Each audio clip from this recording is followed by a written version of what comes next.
Welcome back to the channel. I'm out here today.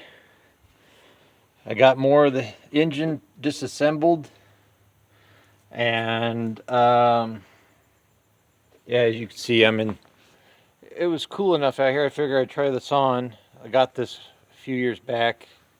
It's a pair of real thin material coveralls, but anyway, um, but anyway. Lifters look great. Pulled each one out, looked at the bottom, and the cam lobes looks great. Nothing wrong with that.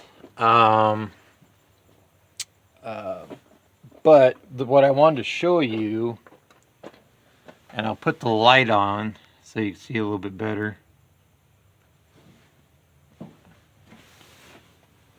Okay, nothing really noticeable on these pistons here. This piston here. I cleaned this piston up, find out what the numbers go to, and these are sealed power, sealed pro, whatever you want to call it. 30 over pistons, so those are real good quality pistons. But here's that number 8 I was telling. Oh, look at all the. Let's see if I can clear that up for you. There you go. Look at all the pitting on it. Looks like somebody used a really heavy grit sandblasting media on it, and it's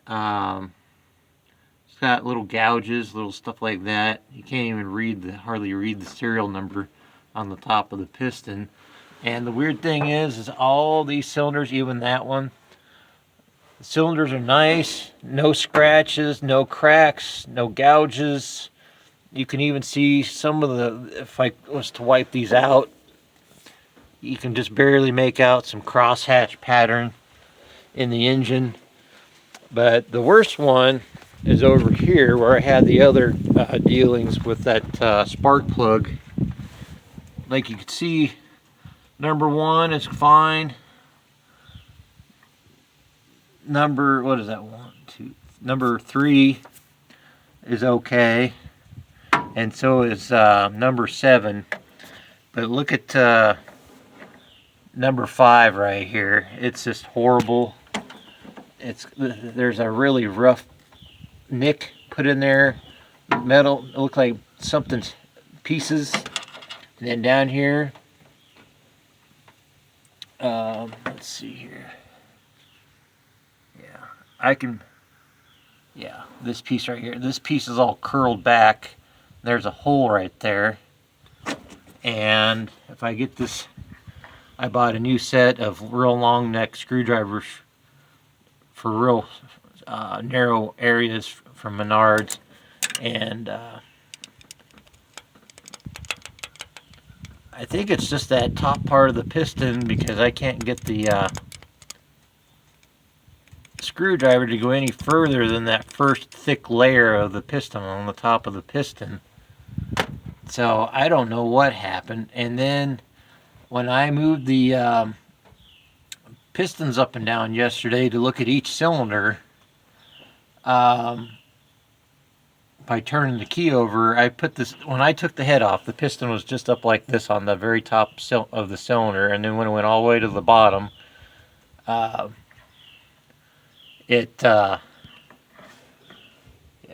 there you go.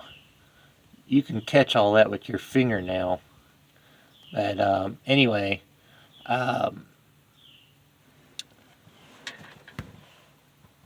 when I put this engine together, and whenever I've had the carburetor off, stuff like that, I've never dropped anything down in here. Not even an acorn, nothing. So I don't know if it was a factory flaw or something internally came loose and broke apart and bounced around in there. But anyway, none of these cylinders are scratched up, gouged, pitted, nothing. Even that one that's got the damage, because it went all the way to I had to go all the way to the bottom, the piston. Nothing wrong with it, but my buddy Jim here in Branson and a few other buddies, Aaron and whatnot, and Ed, you guys know who Ed is, Redbeard Racing's dad. They said we need to take the. I need to take the filter off, cut the filter, dissect it, see if there's anything in the filter. If not, and go from there. And then probably end up just pulling this whole engine out, taking the pan out, inspecting the pan, and looking in there, seeing if there's anything at the bottom of the pan, any chunks or anything like that. So to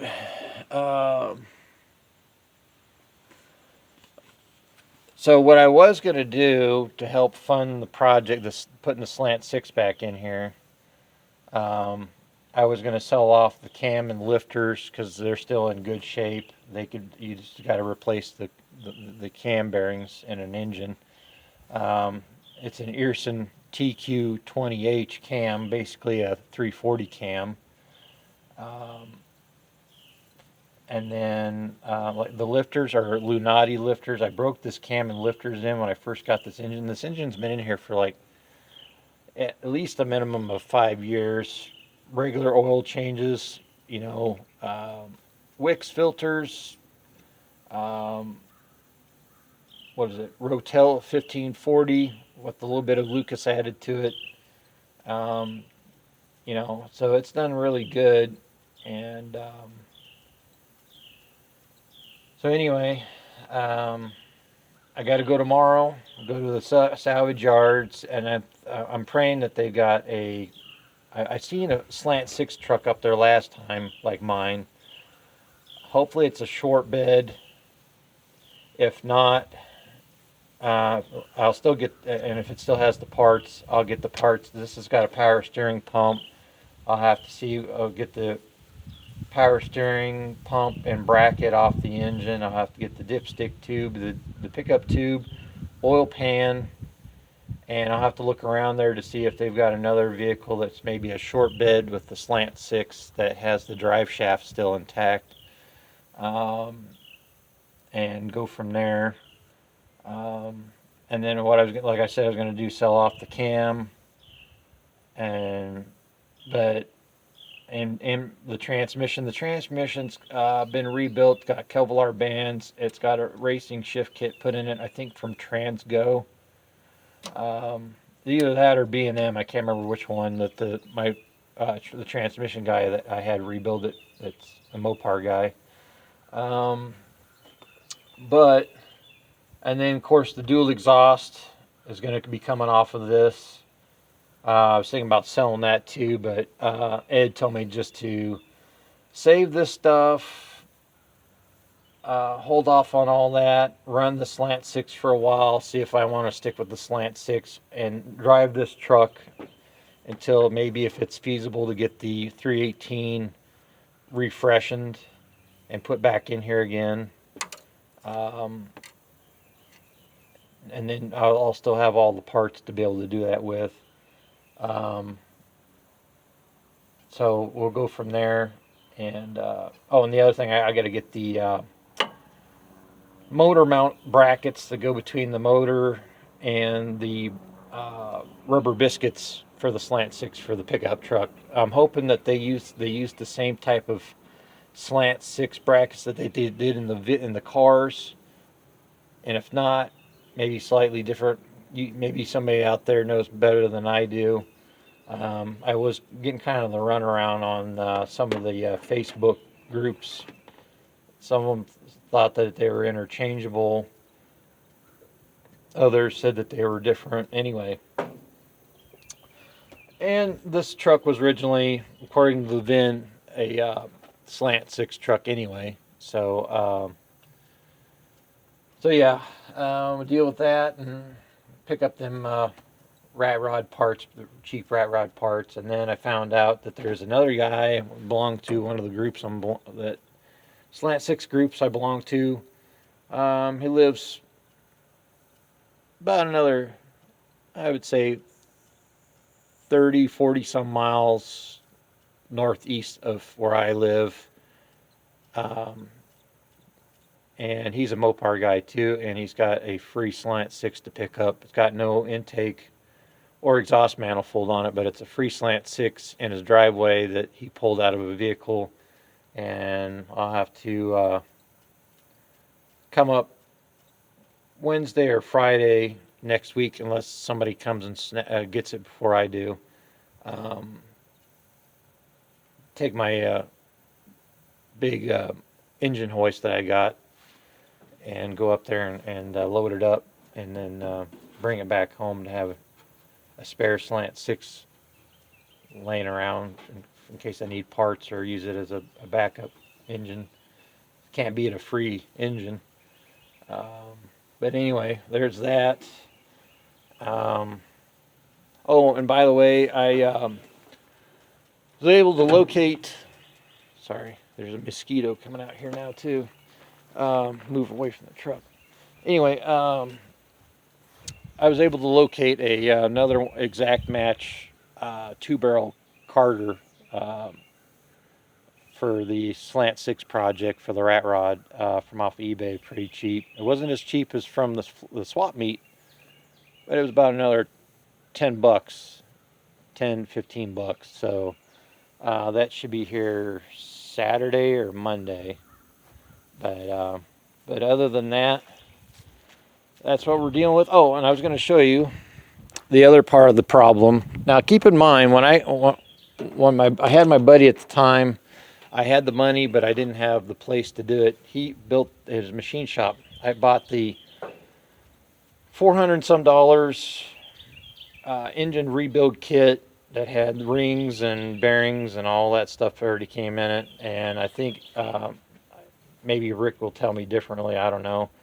I thought I saw some boxes in there that said Engine Tech, and I think that's just some really cheap oddball brand of rebuild stuff for engines. Maybe you guys have luck with it. I don't know. Maybe you can tell me in the comments. They might have used that brand of piston ring in this engine with these pistons, or maybe they used a better quality. Maybe the pistons came with Seal Pro, Seal Power brand of rings. I don't know. Anyway, they want me to tear the engine down, inspect, and pull that piston out that's got the damage, and see what the bearings and everything looks like in the engine and all that stuff. But anyway, the other part, when I put this engine together, when I got it home and put everything else together, including putting new head gaskets and the bolts and everything on, I went with basically just the stock Pro replacement Permatex head gaskets. Well, I don't know if it was a factory flaw or at the time I bought them, they were a new production of head gaskets and the quality got cheaper, which wouldn't surprise me. But let's see, which ones are these?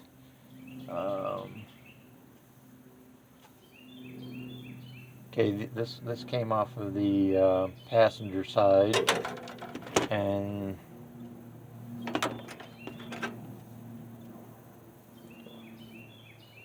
wait a minute. Yeah, here it is. Yeah, this is the driver's side. We'll start with the passenger side first. I'll show you. Now, all I did was I didn't have shop towels at the time, so we buy in bulk, so we had plenty of Kirkwood from Costco rolls of toilet paper, not just for wiping, it's for cleaning stuff up. But anyway, I just dabbed all the oil and coolant off of this, I didn't want to affect what the gasket would look like, but I don't know if you could see it. It looks like it had fair sealing capabilities around these two cylinders and the front cylinder. But if you notice in the middle here on this one, I can't really see it because I got this selfie stick in the way of the screen. But right here, you'll be able to see it. There is a dark, somewhat oily carbon spot right here between these two cylinders, which I believe was causing compression loss between these two cylinders, and then when you flip it over, you get the same look, and then the rest of the cylinders look okay. But then you start noticing little things like when you run your finger in here, sometimes you feel like a slight little lump around what's supposed to be the fire ring, which these are just cheap sheet metal fire rings that go around here on these stock gaskets. And I was trying to look at them, and I thought I saw on this one where there was a beginning of a possible issue along the edge of one of these rings in here on the head. But you can tell something about these two are watered coolant holes right here. And I think this was also allowing this pressure to be released into the water jackets in the heads and in the block. Yeah, there's a lot of places here on the gasket. And like I said, gasket surfaces both got surfaced properly. I cleaned them with microfiber cloths and carbon choke cleaner to make sure, and I got it down to nothing. There was nothing. Got it down, and I changed out the rags to where there was nothing coming off the cloth. And I did the proper torque specs. I did the wide pull on the torque stick to make it until it clicked. And I didn't do anything. I didn't like stop about halfway anything in the torque process, and then I finished off. But the worst one is this one here. This is the driver's side. And again, you can see on this one, there's a problem with the center on this one as well on both sides. You can see that there was a good seal on here and over here. And there might have been, see that there's a tear in the gasket right there from the Permatex material. And there's some other spots that was already, and I think on this, especially on this side, when I was taking the head bolts off, you know, when you get the big breaker bar with a little bit of cheater pipe or whatever, and you go to pull and the bolt lets loose, it makes that metallic tink sound that you know you're taking that torque off of those bolts. Well, there was a few of them that didn't make that noise, and they just came loose. And but they were torqued somewhat, but I think they were allowing, because you could see a lot of rust down along these bottoms here.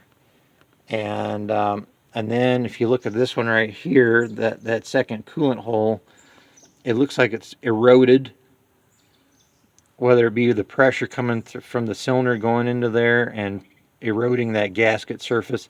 And then the worst one, let me lay this light gray shirt down. You'll be able to see it a lot easier. Here is another catastrophic issue. There we go. Just take that off. Turn this light on. This right here, where the gasket, the steel sheet metal has split in two, and there's a sharp steel lip coming off of here. And then this one over here, the gasket has split as well. There we go. You could see it where it split. And there was another one that was starting to split. And here's this one over here on this cylinder. It was starting to split right there too. And yeah, there's a bunch of problems. And I used, maybe it was, hold on a minute.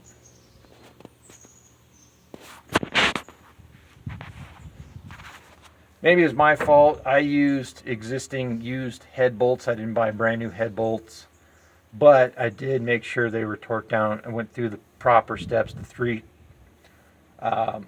levels of torquing to where you got the final step. But one thing I found out that I might have forgot to do at the time, when you get to your final torque spec and you go through and you follow the sequences and everything and you do it like you're supposed to do, leave it sit for a day and a night and then come back that allows the gasket and the head and the block and the bolts to, if they're going to expand or contract or whatever, or yeah, the gasket would probably get crushed more and maybe cause a little bit of looseness.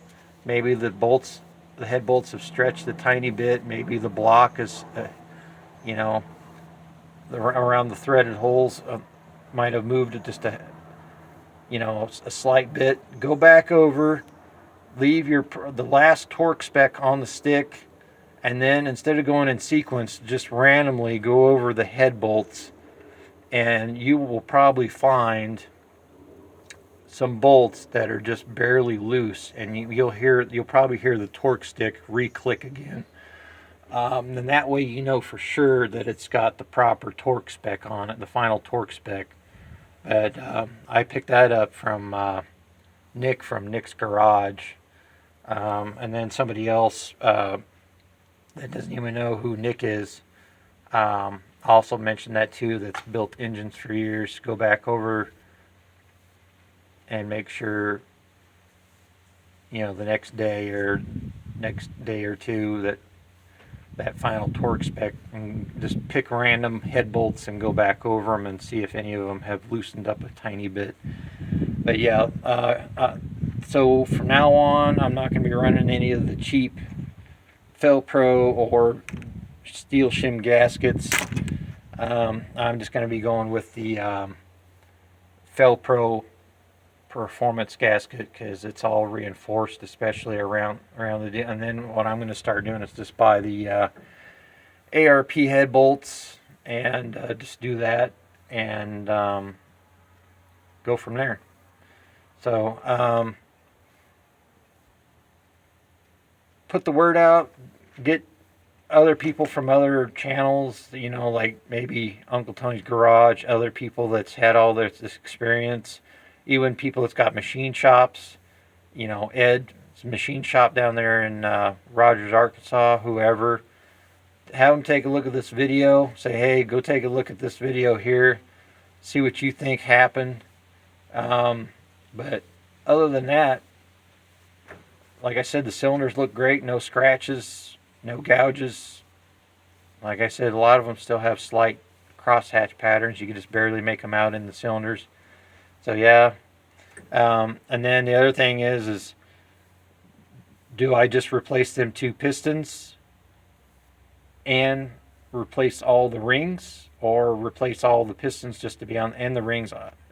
Well, the rings would definitely have to be replaced because we don't know what kind of shape or quality they're in. But put a lot of miles on this engine, so I mean, anyway, just leave your thoughts, your comments, good, bad, the ugly, whatever, let me know. Till next time.